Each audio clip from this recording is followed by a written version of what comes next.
12 फरवरी 2025 से ये धरना चल रहा है। अब आप लोग क्या करेंगे? इतने दिन इतने महीने बीत चुके हैं। पूरे भारत में जन आंदोलन करेंगे और पटना जो है से विधानसभा जो है उसको घेराव करेंगे और सरकार को मजबूर करेंगे कि हमारा जो मांग है बीटीएमसी एक्ट उसको निरस्त करे। लोकतंत्र में जो सीएम पीएम होता है वो जनता का नौकर होता है, मालिक नहीं होता है संविधान के अनुसार। और जो संविधान के अनुसार जो जनता होता है वो मालिक होता है, और मालिक यहाँ चिलचिलाती धूप में बैठा हुआ है और नौकर जो है कान में रुइया डालकर बैठे हुए हैं। हम लोग शांति से चाहते हैं कि शांति से मामला को हल किया जाए। यदि शांति से नहीं सुनेंगे तो जबरन हम लोगों को अशांत होकर पूरे भारत को बंद करना पड़ेगा। गर्दनीबाग धरना स्थल पे हमारी मौजूदगी है और आप देख सकते हैं समता मूलक संगठनों के विशाल धरना का हम समर्थन करते हैं। धरना की जो मांगे हैं वो यहाँ पे पोस्टर पे लिखा गया है कि बीटी एक्ट 1949 समाप्त करो। बहुत समय से जो है बीटी एक्ट 1949 को समाप्त करने की मांग को लेकर जो है लोग आंदोलन कर रहे हैं। सीएम से मिलने तक भी गए थे और यहाँ मौजूद लोग हैं, इनसे बातचीत करेंगे। कितने दिनों से बैठे हुए हैं, क्या नाम हुआ सर? मेरा लोकेश कुमार नाम है। इससे पहले भी आप लोग बोधगया में भी आंदोलन कर चुके हैं, सीएम से भी मिलने गए थे, फिर से बैठ गए। वो तो बोधगया में चल रहा है, लेकिन वहाँ से सरकार हम लोगों की बात नहीं सुन पा रही है। इसलिए सरकार के कानों के करीब आकर के हम लोगों ने धरना देने का काम किया है कि ताकि सरकार हमारी बातों को सुने और उस पर अमल करे। लग रहा है कि सरकार सुनेगी। हम लोगों का तो प्रयास है कि सरकार सुनेगी। हम लोग इसीलिए धरने के माध्यम से अपनी बातों को सरकार को चेताने का काम कर रहे हैं।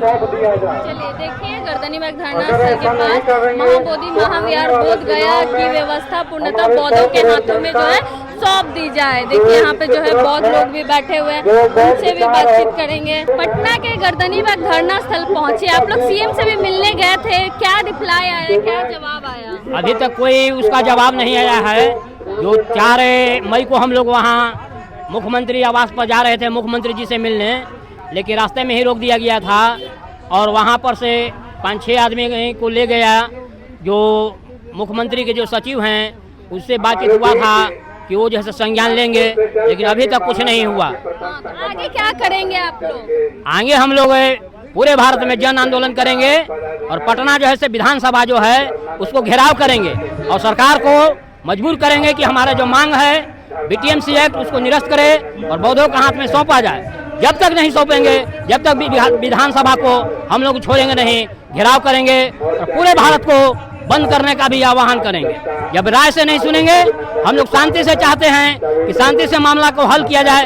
यदि शांति से नहीं सुनेंगे तो जबरन हम लोगों को अशांत होकर पूरे भारत को बंद करना पड़ेगा और विधानसभा और पार्लियामेंट को घेराव करेंगे। इससे पहले आप लोग बोधगया में भी धरना दे रहे थे, कितने दिनों से वहाँ पे धरना चल रही है? धरना का तो करीब 4 महीना हो गए, 4 मंथ। हाँ, 12 फरवरी 2025 से ये धरना चल रहा है, ये हमारी डिमांड है। उसके बाद आप लोग पैदल यात्रा करके सीएम से मिलने पहुँचते हैं, तो नहीं सुनी गई आप लोगों की बात? ये उनका टाल मटोल नीति पे वो काम कर रहे हैं। जाते हैं, हम लोग सीएम आवास में भी गए थे तो बैरिकेडिंग करके हम लोगों को रोक दिया गया था।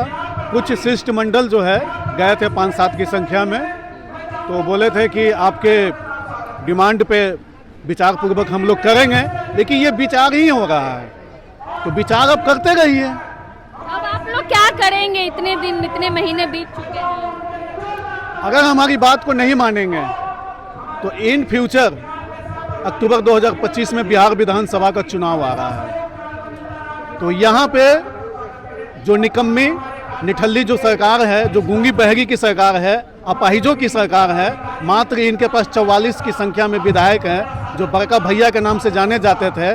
आज इनका बीजेपी छोटा भाई का कद बना दिया है और उन्हीं के शरण में ये बैठे हुए हैं।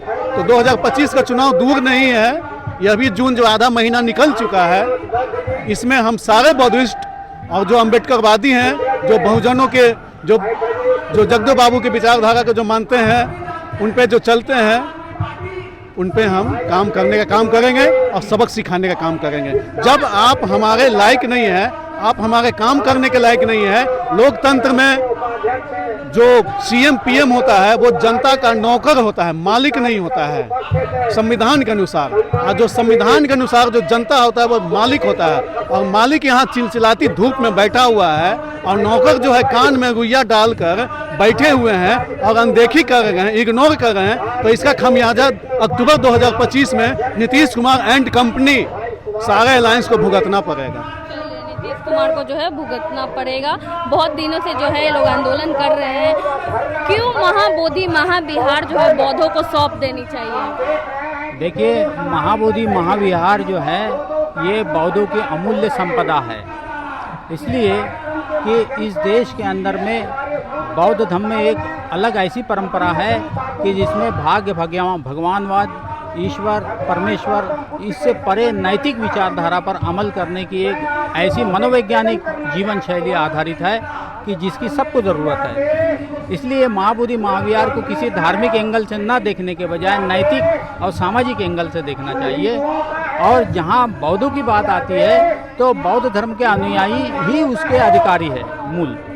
और इस समय जो महाबोधि महाविहार की प्रॉब्लम है कि उसमें कुछ मनुवादी ब्राह्मणवादी मानसिकता के लोग हैं, वो लोग वहाँ पर सदस्य के रूप में है, जबकि ऐसा अन्य जितनी भी प्रॉपर्टी है अन्य धर्मों की उसमें नहीं है। ईसाइयों का ईसाई है और सिखों के सिख भाई है, लेकिन यहाँ बौद्धों को लेकर क्या बात है? तो जरूर कुछ दाल में काला है।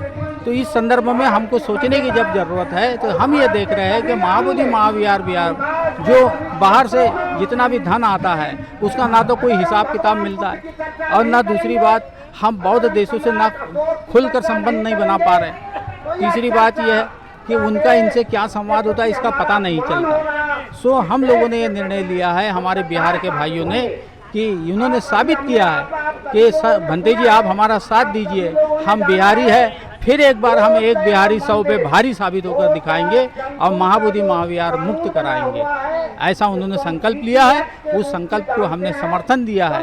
और महाबोधि महाविहार मुक्ति आंदोलन में मैं बीते 20 वर्षों से शामिल हूँ, क्योंकि बीते 20 वर्षों पहले मेरे जो पूज्य भंते गुरुजी सुरेश साई जी जो जापान से भारत आए थे, उन्होंने सन 2002 में जो मुकदमा दायर किया था, उस मुकदमे पर आने वाली 29 जुलाई 2025 में सुप्रीम कोर्ट में सुनवाई होने वाली है। तो माननीय सुप्रीम कोर्ट में जो इस समय जो जज महोदय है, वो हमारे जो नए जज महोदय आए, उनकी विशेषता ये है कि वो हमारे दलित समुदाय से हैं, और दूसरी विशेषता ये है कि वो बौद्ध भी है। इसलिए पूरे देश के लोग, हम भारत के लोग उनसे उम्मीद करते हैं, और वो आज पूरे देश के आकर्षण का केंद्र बिंदु है कि 29 जुलाई को महाबोधि महाविहार मुक्ति आंदोलन पर हमें सामाजिक न्याय मिलेगा और भारत में एक नव वर्ष का आनंद हम लोग गर्दनी में धरना स्थल पे है और इन्हें उम्मीद है कि इस बार जो है BT Act 1949 को निरस्त कर दिया जाएगा और महाबोधि महाविहार जो है बौद्धों को सौंप दिया जाएगा। बाकी क्या कुछ सोचते हैं अपनी राय कमेंट बॉक्स में जरूर दे दें।